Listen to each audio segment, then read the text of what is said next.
what's going on, my friends? It's been a hot minute since I did one of these. I know, things got a little bit complicated with some updates coming out, some stuff going on in my personal life, and really, I just couldn't get around to making a Q&A video while still making some of the other things I wanted to create.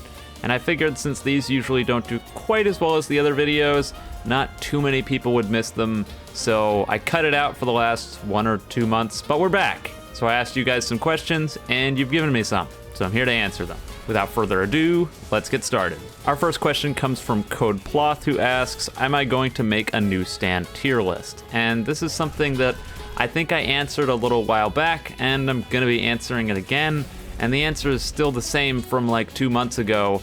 I don't know. I would wager to say that the last time I answered this question, I probably said that nothing changed because back then the update hadn't released and there wasn't any meaningful change. But now there has been meaningful change. The problem now is that I just cannot be bothered to play enough YBA with every stand in the game to give you a real good list of what's really good and what isn't. I could give you a list based off of assumptions and what I've seen, but I couldn't give you super great information, so I just don't know if I want to do that. Also, tier list videos tend to be extremely low effort, and I don't like putting out extremely low effort stuff. Again, one of the reasons that my Q&A videos have kind of fallen off. And so that's another reason why this may just not happen. If people really want another tier list, I can make one, but other than that, I just don't really see it happening. The next question is from Alternate Geo, who asks, have you ever thought about playing horror games with your friends? The answer to that one, hell no. Anyone who knows me knows that I am not a horror game guy at all. I'm a little bitch baby when it comes to horror games. I don't even play them alone, never mind playing them with other people. And one thing that I can tell you for sure is that my friends would love to force me to play a horror game, but I don't let them. Horror games is just something I don't do, so I wouldn't expect anything of this caliber. The closest you're ever really going to get to me playing a horror game is Tarkov, because boy, can I get spooked in that game sometimes. Next question's a really long one, and I'm going to try to cut it down a little bit, but it's from Slender Guy, and they basically asked about the AUT balance polls that were made in the AUT Discord server talking about changing combat. I didn't read all of these, but I do have some thoughts on it, so I figured I'd answer the question. The question effectively being asked was, with all these systems being voted on and potentially being put into the game, is the combat going to get too complicated and hence just run into a whole host of new problems? And my simple answer to this is absolutely, yeah, it will. I think AUT's combat is in a really, really tough spot because in order to keep what they currently have and what they want to keep using, they seem to want to make things more and more and more complicated with all sorts of different systems, and I've always been a constant proponent of do not do that. I could be dead wrong, but especially on Roblox as a platform, making things extremely complicated, especially when it comes to basic gameplay, just tends to not be a very good idea. It's great for competitive fighting games, don't get me wrong, when you have all sorts of meter management and bars and stuns and all this nonsense, but when it comes to a Roblox game, stuff like that just does not mean as much. At the end of the day, I will always be laughing at the esports professional 9-year-olds that go onto these games and think they're the greatest thing ever because they abuse whatever meta they have to kill children in a children's game. Roblox is not a competitive platform. It never can be, due to latency and many factors completely out of developers' controls. No matter how hard you try, the game can never be a solid esports or professional or even remotely competitive platform. And because of that, I just can't take any of this stuff seriously anymore. So to circle back, yes, I think that there's a very good chance that if they're almost, I guess, trying too hard to make the combat in-depth, they'll just make it super complicated and like 4 people will actually understand what's going on, and the rest of the 9-year-olds playing the game will just have no idea what's happening. But I suppose only time will tell when it comes to stuff like that. Next question is from Dragonware, who asks, are you planning to do more video content on Subnautica? Yes. Very easy yes on this one. The Subnautica videos are more spaced out just because I don't want to rush the game and also because of how my upload schedule works. I think ideally at this point I want to get a Subnautica video out every other week probably, but depending on what I do that week, that just may not happen. Best case scenario, what I like to do is have 2 videos out that are Roblox or YBA related in a week, and 1 video that has nothing to do with that. Sometimes that's Subnautica, but other times it's other things. Because while I like Subnautica, and I have been enjoying the game, albeit completely terrified of it, I don't play it nearly as much as I play some other games, and if I have a video that I want to make on a different game, a la Tarkov or Battlefield, and then I put it together, it's just going to have a higher priority. But I'm glad people like my Subnautica stuff for the most part, and yes, it's going to continue. Next is from Geofen, I hope I pronounced that right. What do you think they should do about subspecs? Well, this one's easy. They should just take them out. Subspecs are stupid, and they don't have a place in the game, and regardless of how they've been balancing it, I just don't see why they exist to begin with. Really, what it should just come down to is either you use the stone mask and it gives you the vampire spec, or alternatively, you just can't get any other specs while you're a vampire. I don't know why it's rocket science, but apparently it is. There must be some sort of background reason why subspecs haven't been removed. I just don't know what it is, and I think the only people who do know what it is are the people developing the game, because they seem extremely hesitant to do any sort of removing of subspecs and are very ingrained in keeping them in the game, albeit I have no clue why. So what would I do? I would take them out. That's not going to be happening.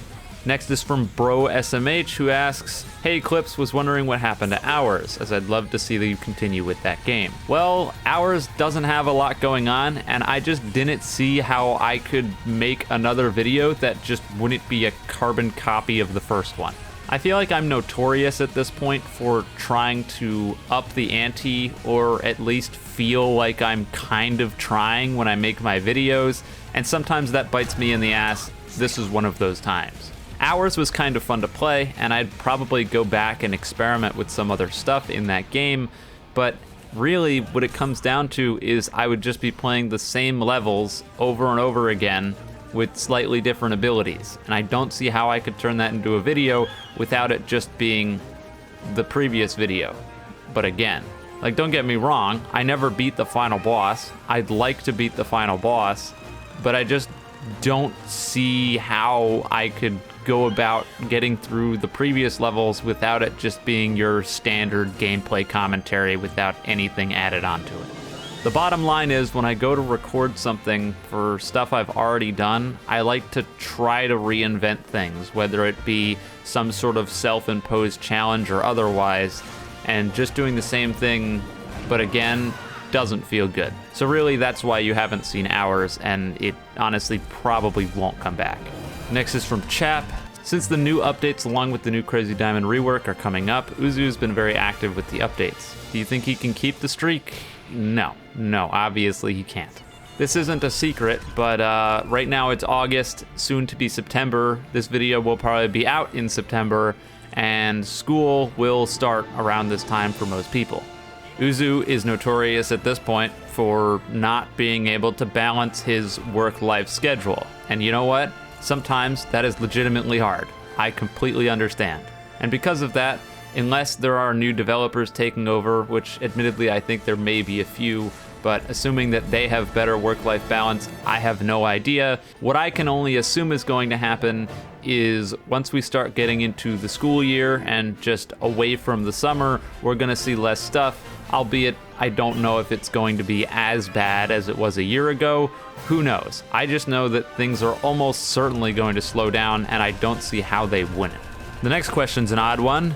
Opinions on the pike buff. I'm interested on your take on the pike buff since I didn't play till after the buff, but I think it was a bit overkill. People have no fucking clue what he's talking about. That's because this question is about a change for Battlefield 2042. Unheard of, I know.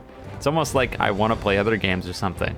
Nonsense, that would be ridiculous. Anyways, thank you, Eliter, for saving me from nothing but YBA in this Q&A. And my answer is, yeah, I think that the pike buff might have been a little bit overkill. That being said, I also think that it should be strong because it's her specialist ability. For For those who don't know, Pike is a specialist who effectively has wall hacks. I'm sure there will be an example on screen right now so you know what I'm talking about. Before Pike got buffed in her most recent changes, she was permanently marked on the map while the scanner was active, and the scanner didn't mark people for nearly as long as it does now. Honestly, before, I think the way the scanner worked was really dumb. The fact that you were permanently marked on the map almost completely defeated the purpose of having the wall hacks, as people basically had wall hacks on you too if they were being perceptive. But in terms of the amount of time people were marked, I thought that was probably fine the way it was. That being said, I also don't necessarily think that the way it is right now is too bad, as I think if they just make the ability last less amount of time, then it's probably fine. At the end of the day, the EMG scanner is literally Pike's entire gimmick, and that's basically all she has going for her. Her passive is just not very good. So you get the scanner, and that's it. So many of the specialists in 2042 are really strong, having unlimited ammo, having unlimited self-heals, the grapple hook as well as the strafe speed increase for McKay. And for God's sakes, I was even using some Irish the other day, and I had so much fun because I never understood exactly how powerful those portable shields were. I think people underrate how strong some of the other gadgets the specialists have access to, and then when they take a look at Pike and realize that all she really has is a situational gadget that only works inside of buildings, then you start to realize why she's as strong as she is. So for certain game modes like Breakthrough, that scanner is really good, but when you go over to Conquest and you're crossing a big open field, your gadget is totally worthless. So honestly, I feel like the trade-off right now is fine, if not a little bit overtuned, so maybe they could tone it back a small bit. But overall, I think it's okay. Next question from Adrian. Will you post more FPS content? I've been enjoying watching you play Battlefield, however bad the new game is. Ouch. Not entirely wrong though, although I do like Battlefield 2042, admittedly. Yes, there will be more FPS content, and it's basically going to turn out the exact same way that things have been going currently, in that there will be around 2 Roblox videos a week, and then 1 non-Roblox video a week. The main problem with the FPS content, and really just my content as a whole, is that where I am right now is a really complicated spot. People may or may not understand this, but the niche that I've embedded myself into is basically just a continuously sinking ship. Most people who make Roblox content and get a fair amount of views are just making videos on anything Roblox, and it just works. Some other people, less fortunate so, are making videos on Roblox anime games, and they can make any sort of post on a Roblox anime game, and that will do well. I, on the other hand, don't have either of those options. I have to make content on Roblox JoJo games. And even then, sometimes that doesn't even work out, and I have to make videos on Roblox YBA. That's it. Somehow, I managed to put myself in a position where Roblox YBA is the niche I'm in. Not Roblox JoJo, and not Roblox anime. Not sure how that happened, but it really fucked me. As much as I would love to make videos about these Attack on Titan games and other things that people suggest to me, and sometimes I actually enjoy, they just never do even close to as well as Roblox YBA. So when thinking about my position in terms of posting FPS content and other stuff, you'll probably understand that I'm basically stuck, and this stuff is a lot more complicated than just I will post something different today, if that makes any sense. Second to last question is from Joda-chan, who asks, what has been your favorite part of your YouTube journey, and how has it impacted your choices with the channel? Well, impacted my choices with the channel, I'm not entirely sure, but I think hands down my favorite part of my YouTube journey has been when unintended consequences of my videos are brought to light, and more so just helping people when I don't really intend to. I can't tell you the amount of times that I've gotten messages from people where they tell me that my videos in particular have really gotten them through hard times and helped them with their depression and stuff. And as someone who doesn't have depression and can't even begin to understand how miserable I can truly be, it makes me really happy knowing that even if I didn't even come close to meaning to help people through their problems, I've been able to do that regardless. It's just super surreal to me that I reach out to so many people and have the potential of helping so many people off of what really just started as a hobby. So honestly, if there's anything that's really great about my journey so far, it's been that. But in terms of that, it's not all positive, because I've also been put in a few situations where I just can't win, and then I feel awful after the fact. I've had people send me messages where they're potentially talking about self-harm and stuff, and they ask me for my advice or how I would get through something like that. And then when I just have nothing for them, I feel awful. Because at the end of the day, I'm just not a therapist by any stretch of the imagination. I give them the best advice that I can, and I point them towards suicide prevention hotlines and such, but other than that, I don't really know what else to do. So while most of the time things are great and I get some positive feedback, sometimes I get some not really great information, and I feel bad that I can't do more for people, I suppose. Anyways, off of the whole depression suicide note, Noctis asks, what's some of your hobbies aside from gaming? When watching your videos, I often find myself curious as to what you might spend time doing outside of gaming. Well, honestly, most of my life is playing games. I don't think that's hugely surprising. But it isn't all that I do, as sometimes I go out with my friends, and the biggest hobby that I have aside from this is color guard, which I've talked about a few times before. Most notably in my April Fool's video, where I made an offhand joke saying that I was going to do toss tutorials for color guard and my channel was done for. I don't really know if I have any really good footage for it, but color guard, or performative color guard I suppose for anyone who doesn't know, is how do I even explain it? Good lord. If you've seen people twirling around flags, rifles, and sabers with a marching band, it's basically that. I do indoor color guard in the winter, and I really enjoy it. I've made all manners of wonderful friends from the activity, and I've had experiences that I otherwise absolutely never would have, and so if there's anything in my life that I'll be eternally grateful for that I was able to participate in, it's definitely that. But aside from guard and playing games, hanging out with friends sometimes, I mean, that's about it. That's just my life. I'm a pretty boring guy, I suppose. Anyways, that's about all for today's video. Those are all the questions I had. I was gonna pick more questions this time around just because it's been a minute, but I couldn't find a whole lot of really good questions, and I didn't want to cop out and just pick some of the same questions over and over again, even though I kind of did that anyway.